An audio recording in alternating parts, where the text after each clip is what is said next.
Bulgaria سے تعلق رکھنے والی مشہور بزرگ نجومی خاتون بابا وانگا کی متعدد پیشن گوئیاں درست ثابت ہو چکی ہیں،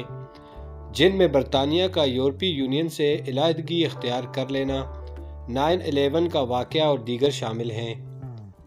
سال 2020 کے حوالے سے نجومی خاتون کی ایک اور بڑی پیشن گوئی سچ ثابت ہوتی دکھائی دے رہی ہے۔ ڈیلی اسٹار کے مطابق بابا وانگا نے چند سالوں قبل دعویٰ کیا تھا کہ 2020 میں یورپ شدید معاشی بحران کی لپیٹ میں آئے گا اور اس کا وجود خاتمے کے قریب پہنچ جائے گا۔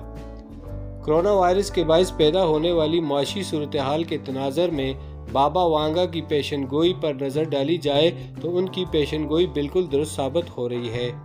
رپورٹ کے مطابق معاشی ماہرین فرانس، جرمنی، اٹلی اور دیگر یورپی ممالک میں شدید معاشی بحران کا اشارہ دے رہے ہیں۔ اپنی اس پیشن گوئی میں بابا وانگا نے کہا تھا کہ رواں سال 2020 میں یورپ کو معاشی بحران کے ساتھ متعدد دیگر بڑے مسائل کا سامنا ہوگا، یہاں تک کہ انہوں نے یہ بھی کہا کہ یہ براعظم کی زمین